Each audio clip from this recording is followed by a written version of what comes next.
തിരഞ്ഞെടുപ്പ് ചൂടിൽ തലസ്ഥാനവുമുണ്ട്, ഒട്ടും പിന്നിലില്ല മറ്റ് ജില്ലകളെ താരതമ്യം ചെയ്യുമ്പോൾ. അതിനിടയിലാണ് ഈ ആൾക്കാരെ കൂടെ കൂട്ടാനുള്ള സംസ്ഥാന സർക്കാരിൻ്റെ ഈ ആനുകൂല്യ പെരുമഴ വാഗ്ദാനങ്ങളൊക്കെ.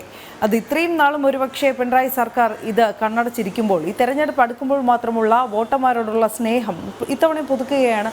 ക്ഷേമ പെൻഷൻകാരെ ഇത്രയും മാസമായി അവഗണിച്ച സർക്കാർ പെട്ടെന്ന് അവരോട് കരുണ കാണിക്കുന്നതിന് പിന്നിലെ രാഷ്ട്രീയം എന്തെന്നാണ് ചർച്ചയാവുന്നത്.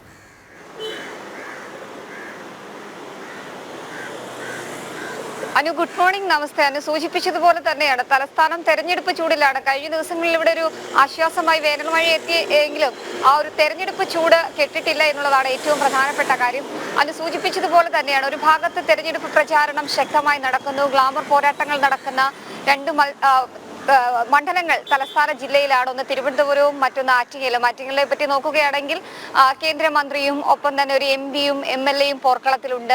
തലസ്ഥാന ജില്ലയായ തിരുവനന്തപുരത്തിന്റെ ലോക്സഭാ മണ്ഡലം പരിശോധിക്കുകയാണെങ്കിൽ കേന്ദ്രമന്ത്രിയുണ്ട്, സിറ്റിംഗ് എംപിയുണ്ട്, മുൻ എംപി ആയിരുന്ന പന്നിയൻ രവീന്ദ്രനുണ്ട്. അങ്ങനെ ഒരു മത്സര പോർക്കളം വളരെ വിപുലമായി തന്നെയുള്ള രണ്ട് മണ്ഡലങ്ങളാണ്. അതിനിടയിലാണ് ഇത്തരത്തിൽ ഏറ്റവും പ്രധാനപ്പെട്ട കാര്യമായി നമ്മൾ പറയേണ്ടത്, ഈ തെരഞ്ഞെടുപ്പ് കാലമാകുമ്പോൾ പല ഘട്ടങ്ങളിൽ അല്ലെങ്കിൽ പല രീതിയിൽ സർക്കാരും അല്ലെങ്കിൽ പാർട്ടികളും ഒക്കെ തന്നെ പൊതുജനങ്ങളെ സമീപിക്കുന്നത് നമ്മൾ കണ്ടിട്ടുണ്ട്. പക്ഷെ അതിന്റെ ഒരു വേറിട്ട കാഴ്ചയാണ് സർക്കാർ തലത്തിൽ ഇപ്പോൾ നടക്കുന്നത് എന്നുള്ളതാണ്.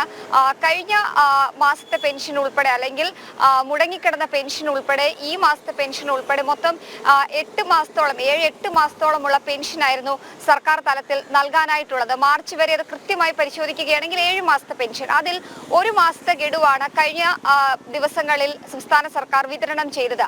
മറ്റ് 2 ഗഡുക്കൾ ഇനിയിപ്പോൾ ഉടൻ തന്നെ നൽകും, അതായത് വിഷുവിന് മുൻപ് നൽകും എന്നുള്ളതാണ് സർക്കാർ വ്യക്തമാക്കുന്നത്. വിഷുവിന് മുൻപ് എന്ന് പറയുമ്പോൾ ഏപ്രിൽ 26-നാണ് തെരഞ്ഞെടുപ്പ് തീയതി പ്രഖ്യാപിച്ചിരിക്കുന്നത്. ആ ഏപ്രിൽ 26-ന് മുൻപ് കൈകളിലേക്ക് എത്തിക്കാം. പക്ഷെ പെരുമാറ്റച്ചട്ടം ഒന്നും നിലവിൽ ഇതിനെ ബാധിക്കില്ല എന്നുള്ളതാണ് തെരഞ്ഞെടുപ്പ് പ്രഖ്യാപനത്തിന് മുൻപ് തന്നെ അല്ലെങ്കിൽ തീയതി പ്രഖ്യാപനത്തിന് മുൻപ് തന്നെ സംസ്ഥാന സർക്കാർ എടുത്ത തീരുമാനമാണ്.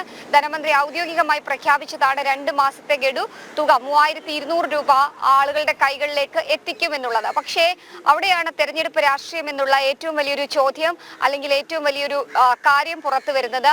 ഇടത് സർക്കാരിന്റെ ഒരു ഇരട്ടത്താപ്പ് നയം അവിടെയാണ് പുറത്തു വരുന്നത്. അതായത് ഇത്രയും നാൾ നൽകാതിരുന്ന പെൻഷൻ തുക അത് എന്തുകൊണ്ട് ഈ തെരഞ്ഞെടുപ്പ് കാലത്ത് നൽകുന്നു എന്നുള്ളൊരു ചോദ്യമാണ് ഉയരുന്നത്.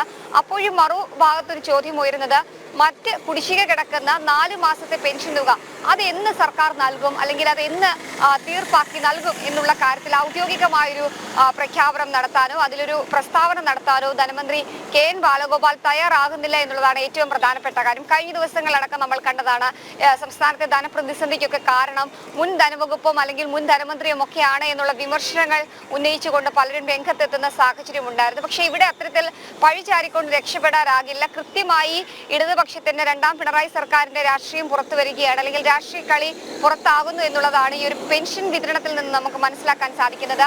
മുൻപൊക്കെ ഈ പെട്രോൾ ഡീസൽ വില കേരളത്തിൽ വർദ്ധിപ്പിച്ചപ്പോൾ അവർ മുൻപോട്ട് വെച്ചൊരു പ്രധാനപ്പെട്ട കാര്യം 2 രൂപ സെസ് ഈടാക്കിക്കൊണ്ട് ആ സെസ്സിലൂടെ വരുന്ന തുക ക്ഷേമ പെൻഷനായി നൽകാൻ, ക്ഷേമ പെൻഷനും മറ്റ് പെൻഷനുകൾ വാങ്ങുന്നവരുടെ കൈകളിലേക്ക് എത്തിക്കാൻ വേണ്ടിയിട്ടാണ് അത്തരത്തിലൊരു വർധനവ് എന്നുള്ളതാണ്. പക്ഷേ അന്ന് ആ വർധനവിനെ സാധാരണക്കാർ സ്വീകരിച്ചതും ഇങ്ങനെ ഒരു കാര്യം ആയതുകൊണ്ട് തന്നെയാണ്. പക്ഷേ സെസ് വർദ്ധിപ്പിച്ച് ഇത്രയും നാൾ പിന്നിട്ടിട്ടും ക്ഷേമ പെൻഷന്റെ കാര്യത്തിൽ കുടിശ്ശിക കിടക്കുകയാണ് എന്നുള്ളതാണ് ഏറ്റവും പ്രധാനപ്പെട്ട കാര്യം. കഴിഞ്ഞ ദിവസങ്ങളടക്കം നമ്മൾ കണ്ടതാണ് മറിയക്കുട്ടിമാരെ പോലെയുള്ള ഒരുപാട് അമ്മമാർ പിച്ചച്ചട്ടിയുമായി നിരത്തിലിറങ്ങുന്ന സാഹചര്യങ്ങൾ ഉണ്ടാകുന്നു. പക്ഷേ അവിടെയൊന്നും കണ്ണു തുറക്കാൻ രാഷ്ട്രീയ നേതാക്കൾ തയ്യാറാക്കുന്നില്ല, ധനവകുപ്പ് തയ്യാറാകുന്നില്ല എന്നുള്ളതാണ് ഏറ്റവും പ്രധാനപ്പെട്ട കാര്യം. അതിനിടയിലാണ് തെരഞ്ഞെടുപ്പ് തീയതി പ്രഖ്യാപിക്കുന്നതിന് തൊട്ട് തലേ ദിവസം ഇത്തരത്തിൽ അടിയന്തരമായി തിരക്കിട്ടുകൊണ്ട് സർക്കാർ തലത്തിൽ നിന്ന് പ്രഖ്യാപനം വരുന്നത് 2 മാസത്തെ ഗഡു വിഷുവിന് മുൻപ്, അതായത് ഏപ്രിൽ ആദ്യ ആഴ്ച തന്നെ ഈ പെൻഷൻ വിതരണം നടത്താം എന്നുള്ളതാണ് സർക്കാർ ഇപ്പോൾ കരുതുന്നത്, പ്രതീക്ഷിക്കുന്നത്. അതിനുള്ള പണം കണ്ടെത്താനുള്ള ധൃതി പിടിച്ചുള്ള ഓട്ടത്തിലാണ് സർക്കാർ എന്നുള്ളതാണ് ഏറ്റവും ശ്രദ്ധേയമായിട്ടുള്ള കാര്യം. പക്ഷെ അപ്പോഴും